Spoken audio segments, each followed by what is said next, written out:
Hello, everyone. Uh, let's start the lecture.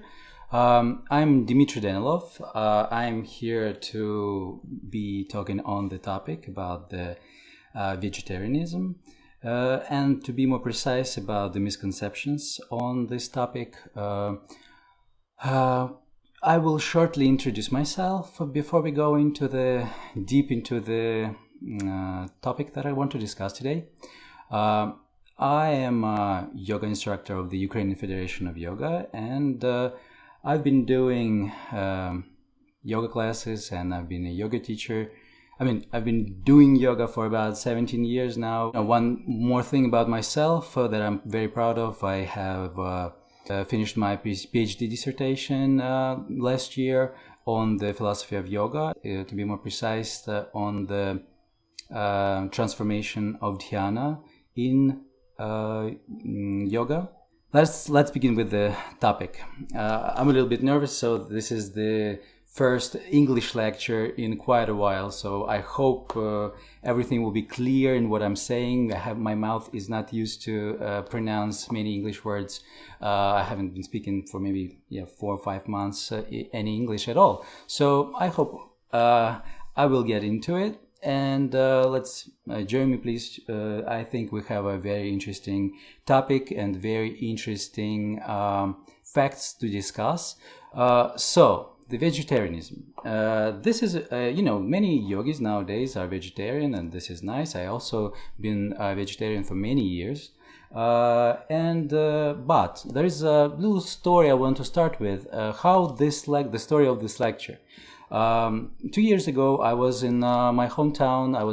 We were participating in doing the International Yoga Day, and there was in between the lectures, some people came to me and they said, "Okay, we heard that you're going to be giving a lecture in the evening about the history of yoga, and we want to come, but we can't. We have strict restrictions. We cannot go to the place where." I was giving a lecture in a place of gay and lesbian activists. They have all kinds of lectures and classes, but they are. The purpose of this place was like for the gay lesbian organization, and I was very surprised. So I wanted to decide. I started asking what kind of restrictions do they have, and most of them were about the eat meeting. And when I was talking to them, I found out they don't eat meat for many reasons, because in yoga they don't eat meat. In Vedic tradition they don't eat meat. There is a principle of ahiṃsā that they don't want to break. There is India is not meat-eating country. So here I put all of the arguments that they mentioned, and afterwards, it's not only those people. After that, I started talking to my friends, and I know many people in yoga. We've been doing classes with Yogis Without Borders in Amsterdam, in Dubai, in Europe, and many places. And actually, these misconceptions, it's not something very rare that you can see or hear somewhere. Very rare. Very rare. It's very common that people think like that, and I want to go over each of these theses, and I want to speak of each of them and show that it's not pretty much like that. I would say that it's really not like that when you go into the texts and look at the facts. So let's go. The main topic, the main thesis here is ahiṃsā. I put it in the middle of my lecture so that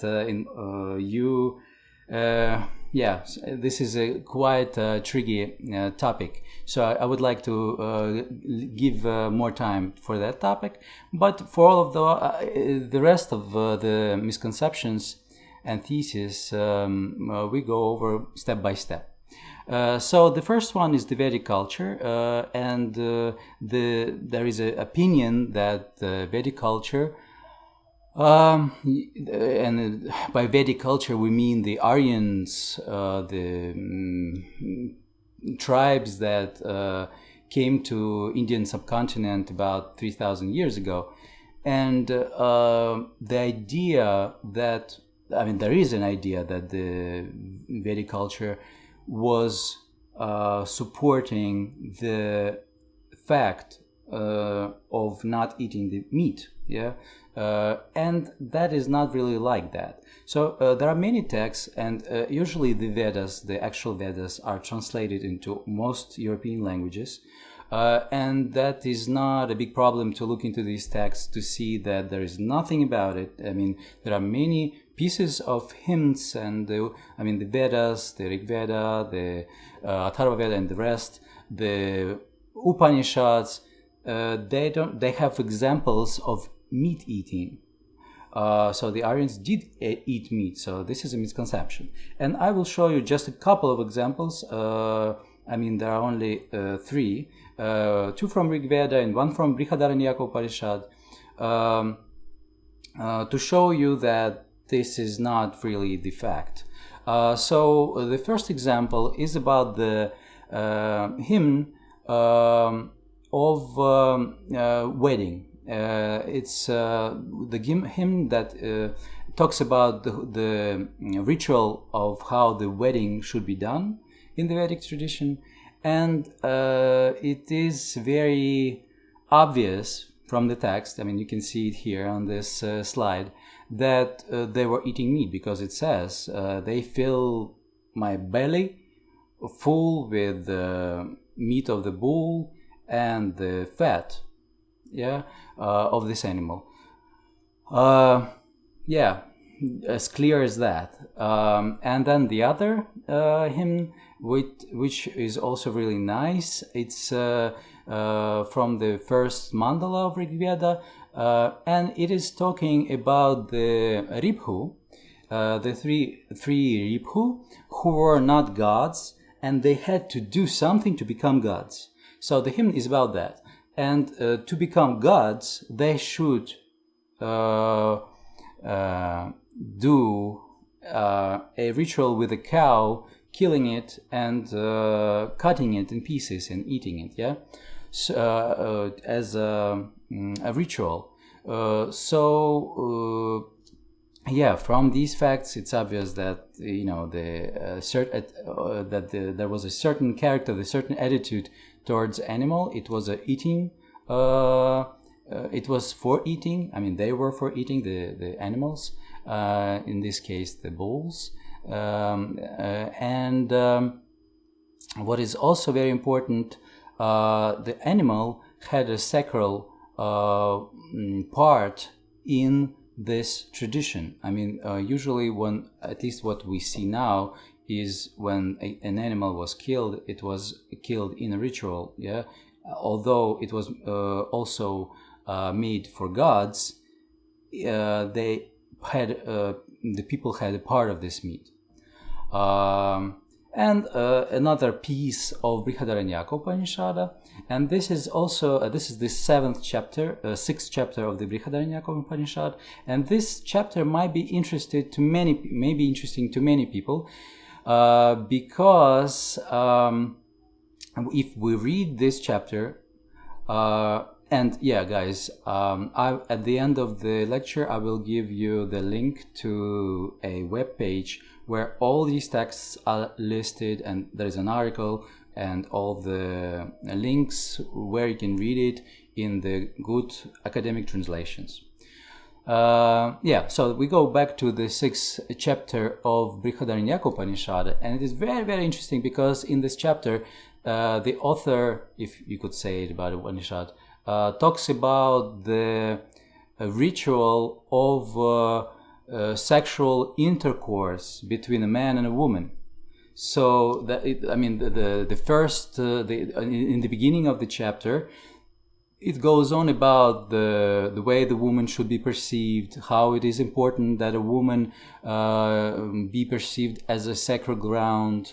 It is really nice, very poetic and very sensual and sacral.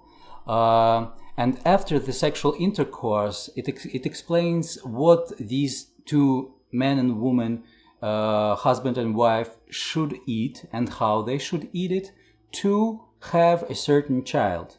And that is very interesting because it talks about, if you want to have a daughter, you eat rice with sesame seeds, for example.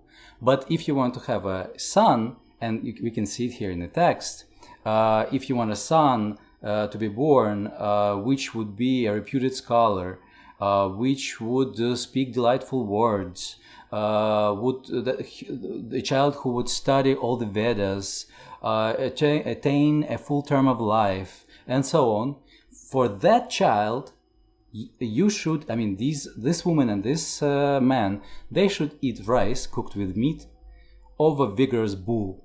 Yeah. So it is a very distinctive and very precise example of the fact that the Aryans did have meat and they ate it, in a sacred ritual. And the butter they also ate, as we can see it from the slide.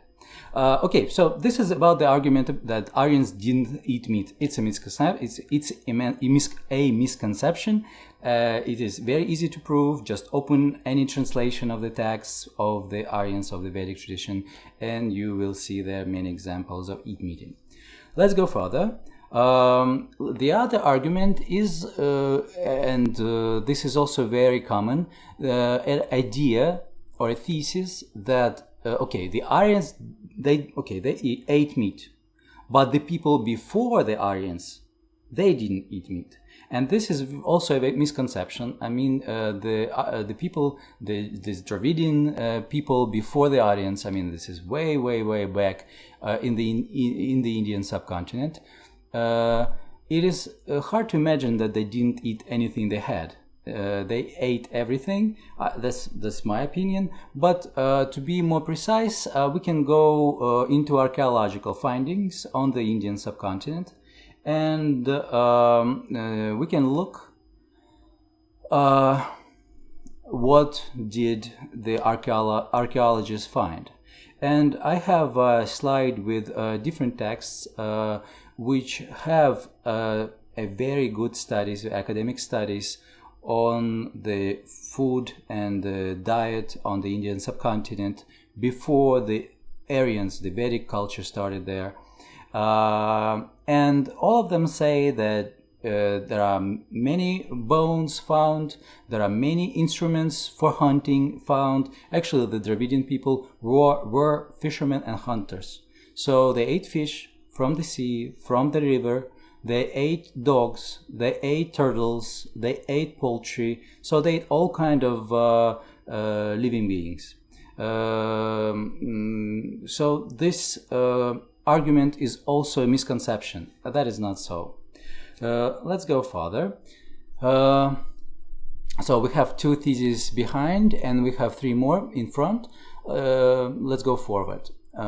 So there is another point that I want to stress, and this is very interesting one, because nowadays vegetarianism is very popular, and usually there is a concept of ahiṃsā that stands behind vegetarianism. And if we look at the history of ahiṃsā, and I would probably when I started this, when I said that I will be giving this lecture on the vegetarianism, and my friends were saying, asking me lots of questions about the ahiṃsā, and I thought that there should be a separate lecture on ahiṃsā, maybe sometime later. But the understanding of ahiṃsā nowadays is not precisely the same as it was in the times when it was invented, actually. So the fathers of the concept go way back to the times of Buddha and Jaina. Mahāvīra, the father of Buddhism and the father of Jainism, yes, there is, for those of you who do yoga, and there is a term ahiṃsā in the Yoga Sutra, in the Yoga Bhashya, but it doesn't really say anything about what it is. It's the Patanjali doesn't say anything about it, and the Vyasa, he also doesn't say much about it. He just says that if someone is in harmony with this concept, with ahiṃsā, then around this person there are no aggression. Yeah, this is pretty much what it says. And that is not much. We don't know what ahiṃsā is. I mean, from the grammatical point of view, ahiṃsā, if we look at the word, there is a root, hims, which comes from the Sanskrit verb, root verb, han, not to kill. And the prefix a is not to kill. Yeah, so it's not. If we would translate it, it would mean not killing or not hurting someone. Okay, so I would say that in yoga we shouldn't kill someone. Okay, wonderful. But let's look at the Buddha and Mahāvīra. They actually also were standing on the basis of this concept. And we can look at the history, and it's very well described in different texts. And actually, if we look at the history of the fathers of ahiṃsā, we can find out that they, Buddha and Mahāvīra, they both ate meat. Although there was a certain nuance that they kept in mind when they ate meat. And that is what I'm going to be talking about later. So, let's go to the next slide. This is not actually the one. I'm talking about ahiṃsā. So if we talk about ahiṃsā and we go and we want to find out what kind of life lived Buddha, I would want to start with Buddha. There are two stories that prove that Buddha ate meat. Both stories come from very old sutras of Buddhist canon. So it's not something marginal. It's very uncommon, and it's a canon of the Buddhist tradition, of the Theravada tradition, to be more precise. And in those texts, there are many stories about Buddha, and some of them clearly show that Buddha ate meat. Although he was in tune with the ahiṃsā concept. So in Mahāvāga, in the stories of Mahāvāga, there is a story where the General Siha, he was a Jain follower, and he goes to Buddha, and he was so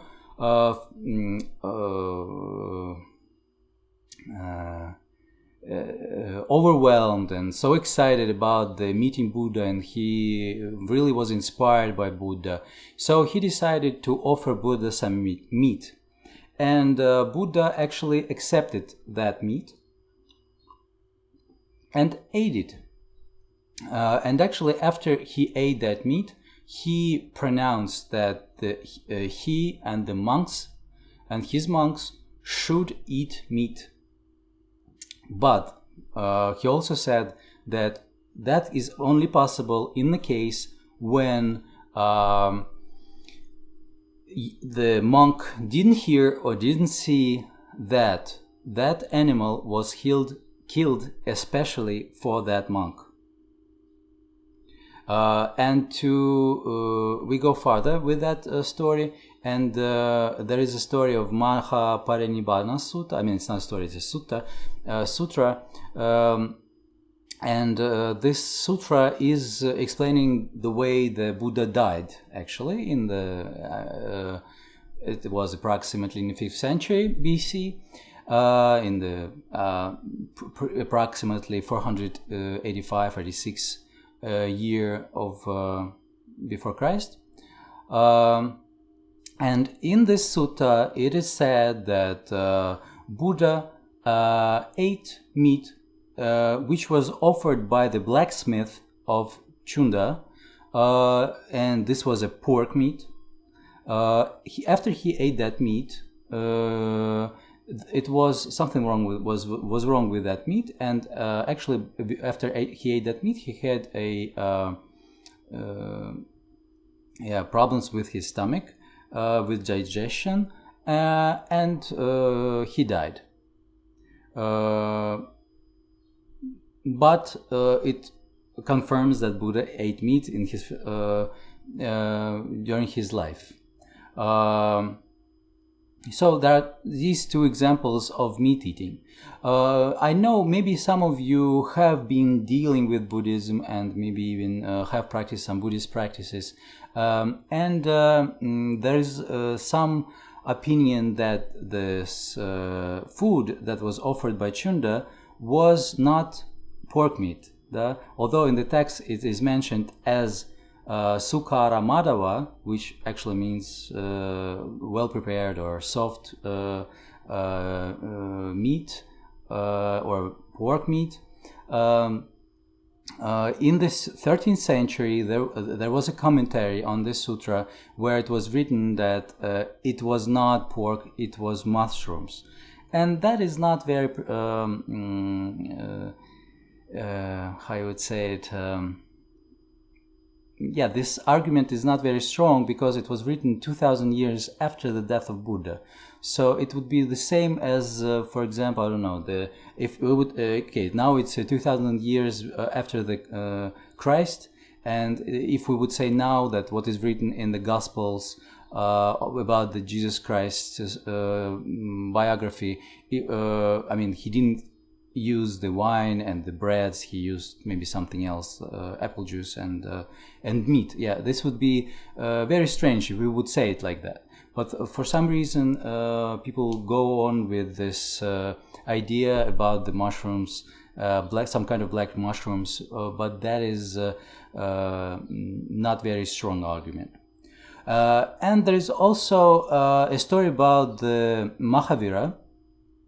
He talks, not he, but the story goes on about the fact that Mahāvīra, once he was very sick, and he asked one of his followers to go to some woman and ask the follower to bring him some meat. And there was a woman, Revuai, she offered 2 pigeons for the Mahāvīra, but he declined this offer, and because this meat was killed exactly for him, and he asked this woman to give him some poultry that her cat killed before that. So, and after that, he ate this meat that the cat killed, this poultry that the cat killed, and got better. So there is this story, and it is mentioned in Vyahapanati, this text. You can also look it up. So from these 3 texts, we can see very clear that ahiṃsā was understood in those years, in the 6th century BC, very different. It was not about vegetarianism, it was about not killing or not hurting someone. So I guess we can go further, and this thesis I also showed that this is a misconception. Okay, so let's go further. There is also a very strong idea, strong because many people think like that in the yogic society, or how would say the yogic people, that Ayurveda teaches not to eat meat. Ayurveda is a traditional Indian medicine. It is very old, ancient. It's also as old maybe as the teaching of Buddha, or maybe older. But if we look in these texts there are a couple of texts that, the basic Ayurveda texts, it's Sushruta-samhita, Charaka-samhita. If we look into these texts, we can see that it's totally wrong. The Ayurveda has many prescriptions to eat meat. It has prescription to eat meat when there is a spring starts. It has a prescription, many. I can go, it's easier for me to go to the slide and show you. For example, here's the slide. And we can see, I brought here, it's not organized. It's most of them, these shlokas are from the first chapter, but it's different and not connected fragments of the text.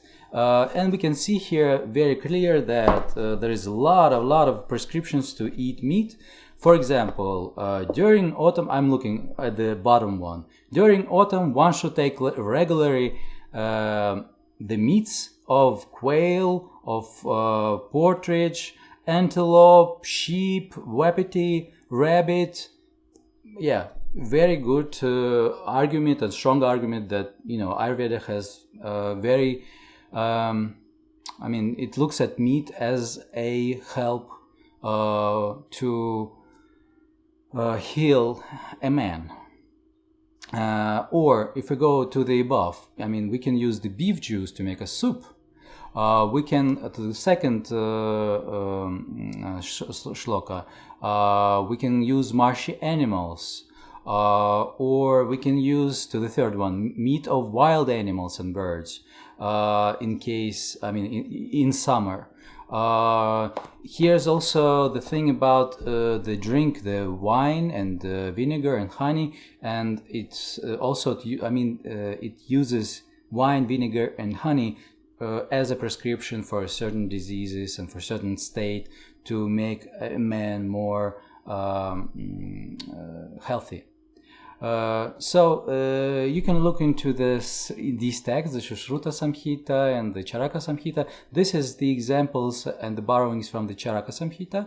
But in Sushruta-samhita, it's pretty much the same. It's pretty much the same in the case of meat eating. There are recommendations even for beef eating. And you know, and here's also beef mentioned, although, you know, nowadays beef is a sacral animal, cow is a sacral animal, although in those texts beef recommended as a medicine actually.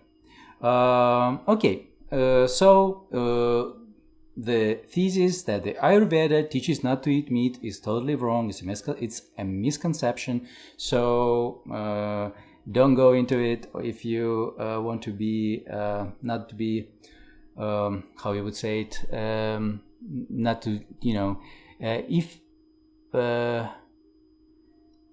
you thought it like this, please look into this text. You'll see that it's totally, it talks about different things. It talks about meat eating, and maybe you will change your mind. So let's go further. Actually, we're pretty much in the end of my speech. There is also a very strong misconception that India as a country, it's a vegetarian country. That is the argument. That is the thesis. And I've been looking for the last 2 years in different statistics, and all of them show that that is not true. India is not a vegetarian country. There are about only 30% of Indians vegetarian. The rest are meat eaters. And I know if you travel around India, you always find a vegetarian menu. There are many vegetarian cities, the holy cities. But in the whole, if you look at the statistics, and I've been looking to a national survey, statistics of national survey from the 2007, it says that 70% of the Indians eat meat. One more thing, I have, this is a more modern, this is a survey from 2014. It is talking about, the data here shows that there are more people who eat meat in India than the vegetarians. And we can look at the map and see that more vegetarians are in the northeast of India, and the west and the southwest is more meaty. So the thesis that India is a vegetarian country is wrong. It's not true. Indians do eat meat, so this is a misconception. So I will be finishing. my speech, and actually I finished a little bit earlier than I was thinking I would. So if you have any questions, please write them in the commentaries. If we look at the 5 concepts that I mentioned,